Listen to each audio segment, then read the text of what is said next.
Hello दोस्तों, स्वागत है मेरे यूट्यूब चैनल बिजनेस सेंटर में। तो जैसे कि आप सभी को पता है कि मैं बैठे नहीं हूँ, ठीक है। आप लोगों के लिए लगातार काम कर रहा हूँ, लेकिन समय ना मिलने की वजह से मैं थोड़ा बहुत मतलब जल्दी जल्दी वीडियो नहीं ला पा रहा हूँ, ठीक है। और एक वीडियो बनाने में 3 से 4 घंटे भी लग जाता है, ठीक है। तो ऐसा नहीं सोचना आप लोगों को कि मैं तो बैठा हुआ हूँ, ठीक है। तो ये हमारा DSC 1 का जिसका भी इंटरनेशनल लॉ है, ठीक है, वो सभी के लिए जिसका सेक्शन ये है। पहला क्वेश्चन मैंने बता रखा था, ये हमारा दूसरा क्वेश्चन है, ठीक है।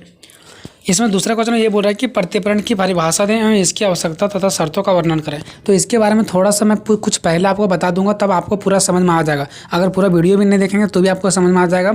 बस आपको ये पॉइंट याद रखना है। देखिए, प्रत्यर्पण का मतलब क्या होता है।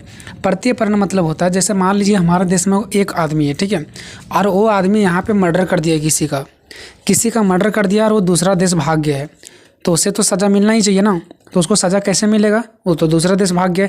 तो यहाँ की जो सरकार है वहाँ पे अपना क्या करेगी, यहाँ का जो पुलिस प्रशासन है वो कांटेक्ट करेगी दूसरे जहाँ पे वो आदमी भाग करके चल गया है, ठीक है। उस देश से क्या करेगा, हमारे यहाँ का प्रशासन कांटेक्ट करेगा और उस माध्यम से कांटेक्ट करके क्या करेगा, यहाँ का जो सरकार है यानी कि यहाँ का जो प्रशासन है वो उसको क्या करेगा, पनिशमेंट करेगा। और वहाँ से क्या करेगा, वहाँ का जो प्रशासन है जहाँ पे वो चल गया है, वहाँ के प्रशासन को ये बोलेगा कि जो यहाँ का अपराधी था वो वहाँ पे चल गया, उसको आप मेरे यहाँ पे भेज दीजिए। और वहाँ पे पनिशमेंट नहीं दिया जा सकता, उसको वहाँ पे सज़ा नहीं दिया जा सकता है, बस उसको यहीं पर ला करके यहीं पे सज़ा दिया जाएगा। इसी को बोलते हैं प्रत्यर्पण। कि जो भी अपराधी दूसरे देश चल जाता है, फिर दूसरे देश को आदेश भेज करके उसको बोला जाता है कि उस अपराधी को यहाँ पे भेजा जाए। तो इसी नियम को, यही कानून को प्रत्यर्पण कहते हैं, ठीक है। और इसको अंतर्राष्ट्रीय कानून में ही क्यों रखा गया, इंटरनेशनल लॉ में, क्योंकि नियम हमारा देश के बाहर से है, ठीक है। कि अगर मान लीजिए एक अपराधी भारत से चल गया पाकिस्तान में, ठीक है, और हमें पाकिस्तान में हमें क्या हमारा सरकार पाकिस्तान में जाएगा ढूंढने के लिए उसे नहीं, यहाँ का प्रशासन वहाँ पे कॉल करेगी, वो उसको ढूंढेगी और वो यहाँ पे पहुँचाएगी। अगर वहाँ का अपराधी यहाँ आ जाता है तो फिर यहाँ का प्रशासन का दायित्व बनता है कि वो यहाँ का अपराधी को वहाँ पे भेजे, और अपराधियों को सज़ा वहीं मिलेगा जिस देश में वो अपराध किया है, ठीक है। तो ये होता है हमारा प्रत्यर्पण का मतलब। अब प्रत्यर्पण की आवश्यकता क्यों है, तो मान लीजिए अगर प्रत्यर्पण नहीं होता तो कोई भी इस देश में अपराधी करके दूसरे देश में चला जाता और फिर उसको पनिशमेंट सज़ा नहीं मिलता। तो इस प्रकार से क्राइम बढ़ते चला जाता और मतलब एक दूसरे का मर्डर हो जाता, एक दूसरे के प्रति युद्ध हो जाता, संघर्ष हो जाता, बड़े लोग छोटे लोगों को मार के निकल जाते। तो इस प्रकार से बहुत ज़्यादा दिक्कतें होती, ठीक है।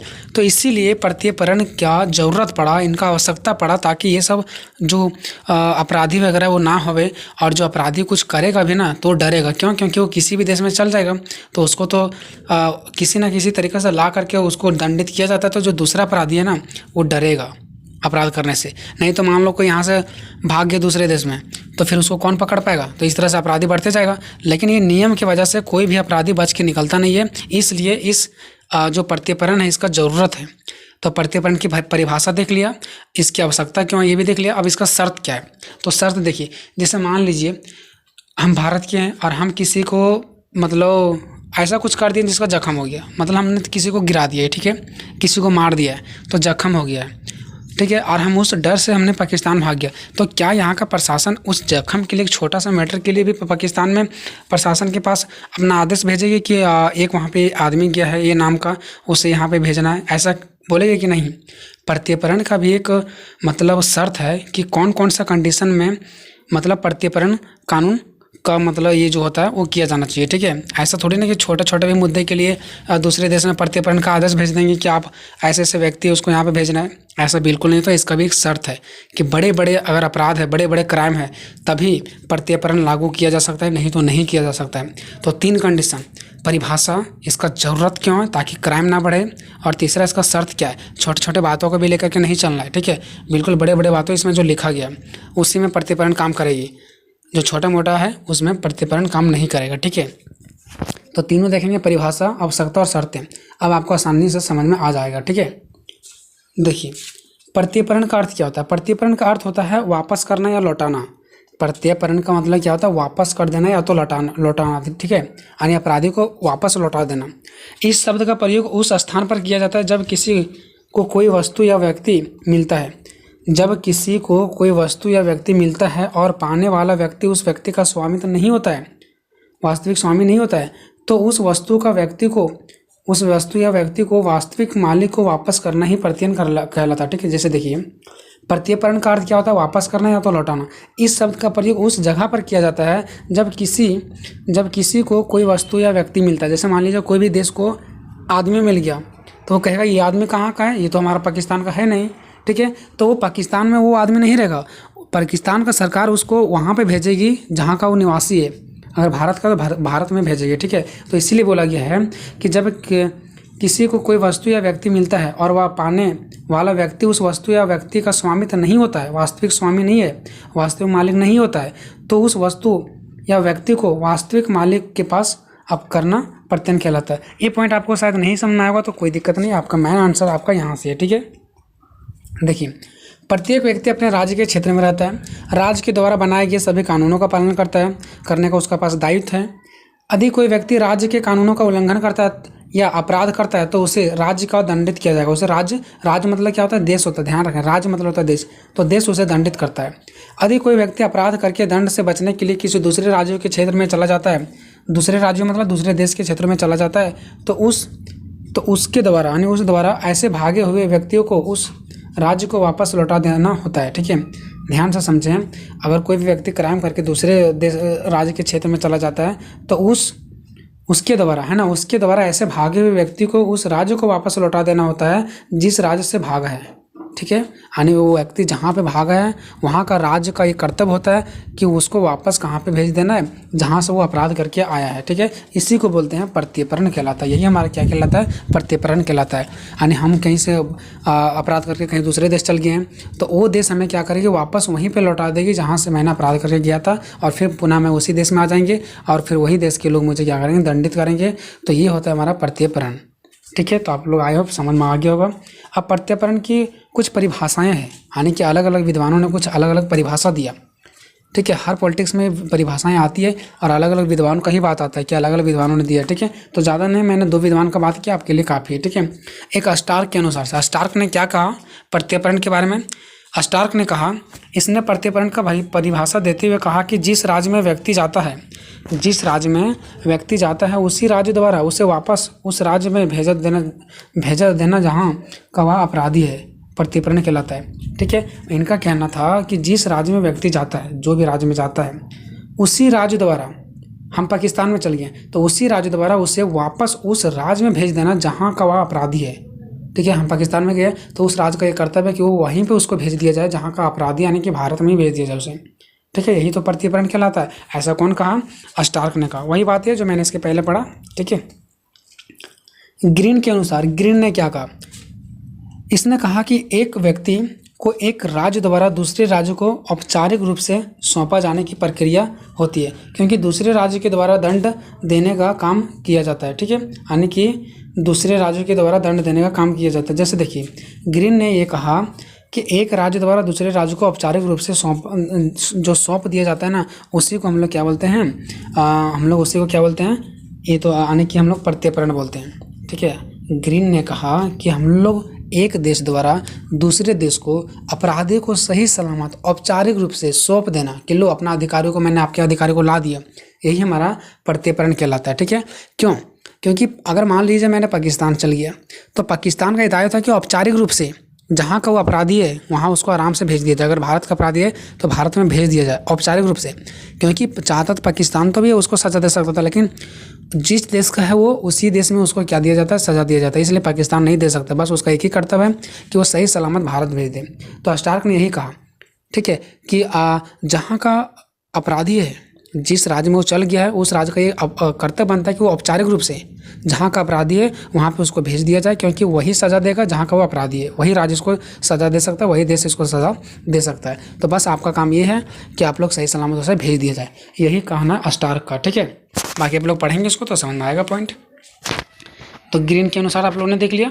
अब नेक्स्ट चलते हैं, उपरोक्त परिभाषाओं के आधार पर यह कहा जा सकता है, मतलब उपरोक्त 2 आदमी ने परिभाषा दिया, एक स्टार्क ने दिया और एक ग्रीन ने दिया, ठीक है।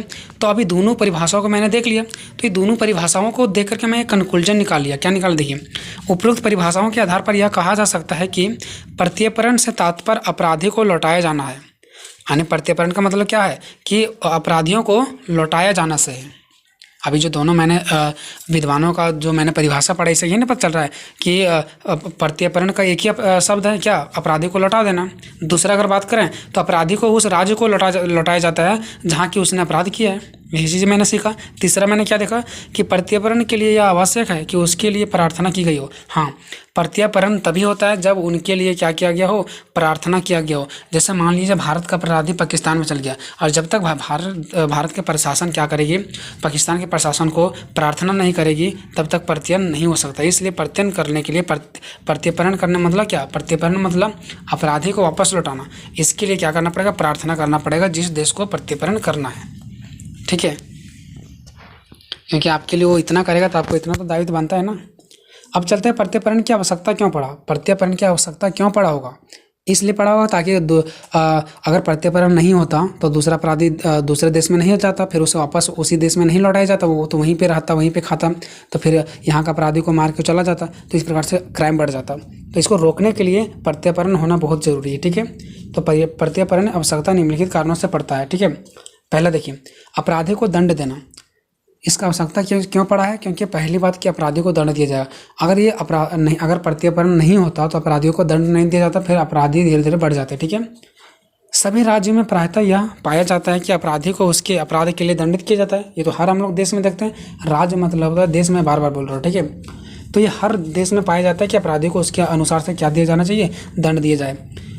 अगर व्यक्ति दूसरे देश भागकर चला जाए तो उसे वापस लाने के लिए प्रत्यर्पण का ज़रूरत होता है। अगर व्यक्ति अपराध करके दूसरे देश चला गया है तो उसे प्रत्यर्पण के तहत वहाँ उससे मंगा लिया जाता है और यहाँ पे दंड दिया जाता है जहाँ का वो निवासी है। दूसरा है अपराध का रोक।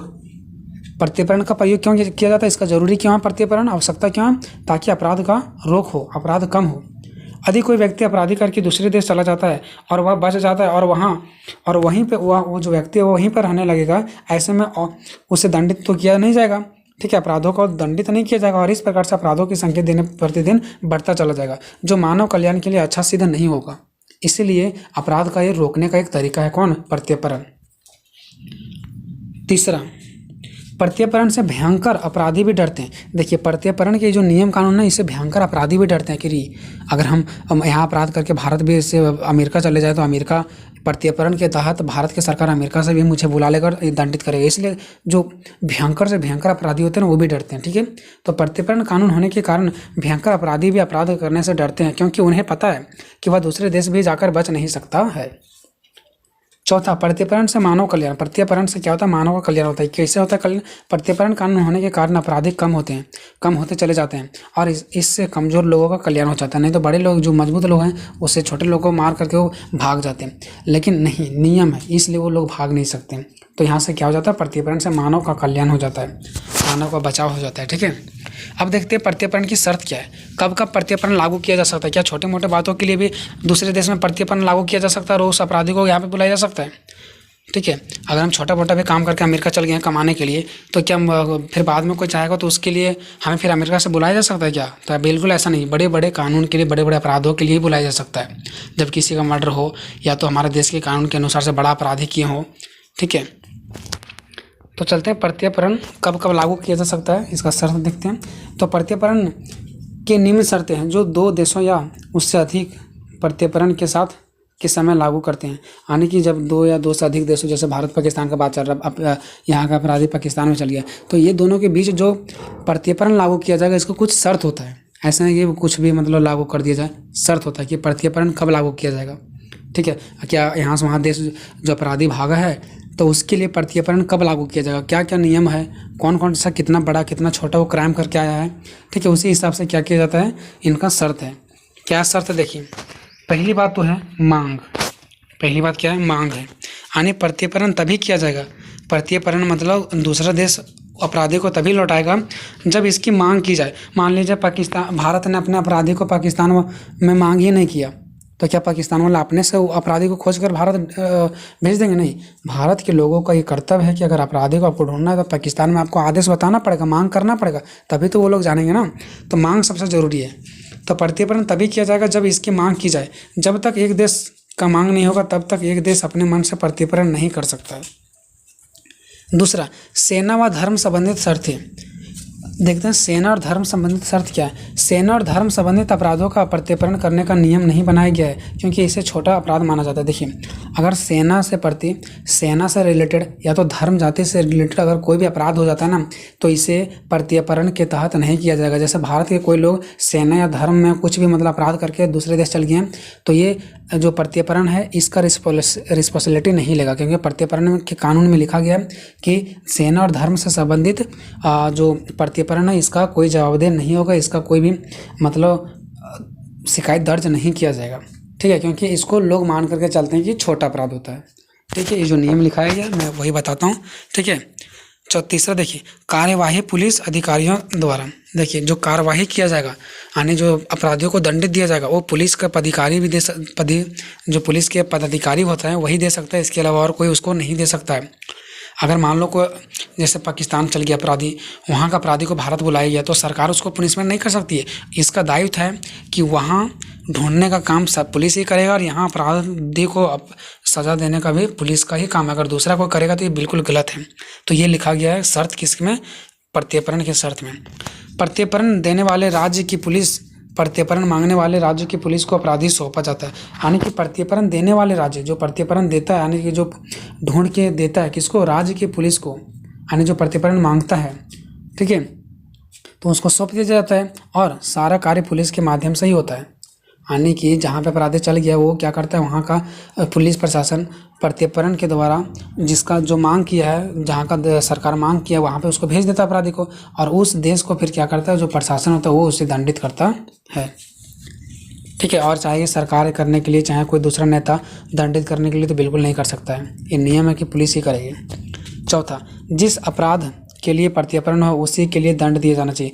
मान लीजिए जब हमारे अमेरिका चल गया एक हमारा अपराधी, हम उस वहाँ पे मैंने क्या कर दिया, वहाँ पे प्रत्यर्पण का एक कानून के हिसाब से मैंने वहाँ पे एक संदेश भेज दिया कि एक आदमी है जो कि किसी का मर्डर कर दिया है। ठीक है, तो मैंने रीजन में क्या लिखा, मर्डर का, तो ये आदेश चला गया अमेरिका के पास, वहाँ का प्रशासन इसे मर्डर के तहत प्रत्यर्पण के तहत है ना रीजन में क्या डालेंगे, मर्डर का, और वहाँ से भारत भेज देंगे। लेकिन फिर भारत में आने के बाद अगर मर्डर वाला इसे दंडित किया जाता है, फिर अगर कोई दंडित किया जाता है यानी कि जो रीजन बताया गया था उस रीजन के अगर अलावा दूसरा कोई दंडित किया जाता है तो फिर उस पर कार्रवाई होगा उस देश पर, यानी अमेरिका फिर भारत पर कार्रवाई कर सकता है। क्योंकि भारत ने ये कहा करके लाया था कि यहाँ पे सज़ा जो दिया जाएगा ये अपराध किया है, मतलब ये हमारा मर्डर किया है। और अगर मर्डर के अलावा अगर हो जाता है कि किसी का चोरी किया है, चोरी के जुल्म मतलब एक चोरी का भी उस पर थोप दिया जाता है कि चोरी का जुल्म किया इसने, और उस पर फिर से एक मतलब दंडित किया जाता है उसे, तो ये फिर गलत होगा। और अमेरिका चाहेगा तो भारत पर क्या कर सकता है, कार्रवाई कर सकता है। क्योंकि अमेरिका को इसने प्रत्यर्पण में लिखा था कि वो मर्डर का केस है, लेकिन उसने क्या कर दिया, यहाँ पे चोर का कांड में इसने सजा दे दिया। तो अमेरिका चाहेगी तो भारत पर कार्रवाई कर सकता है। तो ऐसा बिल्कुल नियम नहीं है, जो प्रत्यर्पण के तहत बताया गया वही दंडित कर सकता है, उसी रीजन के तहत दंडित कर सकता है। कोई दूसरा रीजन सोच करके या तो उस पर झूठा एग्जाम लगा करके वो चाहेगी तो उसका बिल्कुल दंडित नहीं कर सकता है। ठीक है, तो ये भी एक नियम है। पांचवा, प्रत्यर्पण संधि। देखिए, संधि मतलब होता है एक दूसरे से मिलाव। ठीक है, तो प्रत्यर्पण का संधि भी एक दूसरे का मिलाप कैसे होगा, जब सारा देश एक साथ मिलेंगे ना, तो प्रत्यर्पण संधि का भी नियम कानून तो बनाया जाना चाहिए ना। देखिए, प्रत्यर्पण क्या एक नियम है जो दूसरे देश के व्यक्तियों को दूसरे देश में लौटाया जाता है। ठीक है, तो इनका संधि भी होना जरूरी है। अगर एक देश दूसरे देश में बैठेंगे नहीं, प्रत्यर्पण पर बात विचार नहीं करेंगे, अभी मान लीजिए सेना और जाति धर्म पर अभी मैंने क्या देखा, इसको बड़ा अपराध नहीं माना गया, लेकिन बड़ा अपराध धीरे धीरे बड़ा अपराध हो जाता है। तो क्या ऐसा ही छोड़ दिया जाएगा, नहीं, सारे देश के लोग बैठेंगे या तो फिर कोई दो देश के लोग बैठेंगे और प्रत्यर्पण पर संधि करेंगे। संधि मतलब क्या करेंगे, फैसला करेंगे कि अब से जो नियम पहले लागू था कि जो सेना पर और जाति पर बड़ा अपराध नहीं माना जाता है, उससे बड़ा अपराध माना जाना चाहिए। तो ये लोग क्या करिए, बैठ के संधि किए किस पर, प्रत्यर्पण के संधि पर, कि जो नियम नहीं था उससे नियम लाना, और कुछ नियम को अगर जो है वो अगर इन लोगों को गलत लग रहा है तो उसे हटा भी सकते हैं। तो मतलब जो दूसरे के बीच फैसला होता है ना, उसे को बोलते हैं प्रत्यर्पण का संधि। मतलब लोगों को यहाँ से वहाँ ट्रांसफर करने वाला संधि। प्रत्यर्पण मतलब क्या होता है, लोगों को वापस भेजना। तो प्रत्यर्पण संधि यानी कि लोगों को वापस भेजने वाला बैठक। ठीक है, तो प्रत्यर्पण के लिए उन राज्यों में प्रत्यर्पण संधि होना बहुत जरूरी है। प्रत्यर्पण के लिए उन राज्यों में प्रत्यर्पण संधि होना यानी कि प्रत्यर्पण आपस में बातचीत होना बहुत जरूरी है, क्योंकि संधि होने पर ही प्रत्यर्पण अच्छे रूप से कार्य कर पाता है। अगर संधि नहीं होगा दूसरे के बीच, एक कानून के प्रति जो है बैठक नहीं होगा, कानून को थोड़ा सा सख्त नहीं रखेगा, कड़ुअल नहीं रखेगा, तो हो सकता है कि उससे फिर लूज कानून हो जाएगा। इसलिए प्रत्यर्पण के तहत बैठक भी बहुत ज़रूरी है, ठीक है। बैठक होगा तभी तो ये नियम कानून बहुत ज़्यादा मतलब मजबूत हो जाएगा, तो अपराधी लोग डरेंगे। और मान लीजिए बैठक होगा ही नहीं, इस पर कोई ध्यान ही नहीं देगा, तो फिर वही काम हो जाएगा। इसलिए इन पर बैठक भी जरूरी है, यानी कि संधि का भी बहुत ज़्यादा जरूरी है। अब चलते हैं फाइनली दोस्तों निष्कर्ष पर। आप लोगों ने क्या देखा अभी तक? बस प्रत्यर्पण का मतलब यही होता है कि जो अपराधी उसको जिस देश में वो चला गया, उस देश का वहाँ का मतलब वहाँ का ये दायित्व बनेगा उस राज्य का कि उसे वापस उसी देश में भेज दिया जाए जहाँ का वो अपराधी है, ठीक है। तो अतः इन सभी विवरणों से एक ही बात का पुष्टि होता है कि अपराधी एक देश, ठीक है, यानी कि अपराधी एक देश उसके अपने देश में लौटा देना ही प्रत्यर्पण कहलाता है, जो राज्य के लिए प्रत्यर्पण होना अति आवश्यक है। मतलब इस बात की पुष्टि होती है। निष्कर्ष मतलब आप लोगों ने मैं बहुत पहले में बता रखा हूँ कि 2-3 में लाइन में देना होता है, ठीक है। तो अपराधी एक देश उसके अपने देश, यानी कि बढ़िया से इस पॉइंट को समझे, ठीक है। इसका पुष्टि इस बात का होता है कि अपराधियों को एक देश उसके अपने देश में लौटा देना ही प्रत्यर्पण कहलाता है, जो राज्य के लिए प्रत्यर्पण होना अति आवश्यक है। अगर राज्य में प्रत्यर्पण नहीं होगा तो अपराधी बढ़ जाएगा, तो राज्यों के लिए प्रत्यर्पण होना बहुत जरूरी है। और प्रत्यर्पण क्या कहलाता है? अपराधी को उसके अपने देश पहुंचा देना ही क्या कहलाता है? प्रत्यर्पण कहलाता है। यही ना मैंने देखा, तो निष्कर्ष में आपको यही डाल देना बस। आप लोग चाहो तो ऐसे भी डाल सकते हो कि ऊपर लिखे गए बातों से मैं इस बात को समझता हूँ कि प्रत्यर्पण का मतलब होता है कि जो अपराधी दूसरे देश चल गए हैं, उस राज्य के द्वारा पुनः उसी देश में जहाँ का वो अपराधी है भेज देना ही प्रत्यर्पण कहलाता है। और हर एक राज्य में प्रत्यर्पण का नियम होना बहुत ज़रूरी है, नहीं तो अपराध दिनों प्रतिदिन बढ़ता चला जाएगा।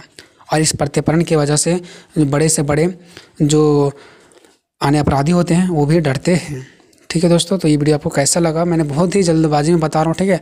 और मैं इधर से वीडियो भी बना रहा हूँ और इधर से मैं कुछ थोड़ा बहुत काम भी कर रहा हूँ, ठीक है, एडिटिंग का, तो थोड़ा बहुत दिक्कत हो जाता है, क्या करें, ठीक है। मिलते हैं अगली वीडियो में। जय हिंद, जय भारत।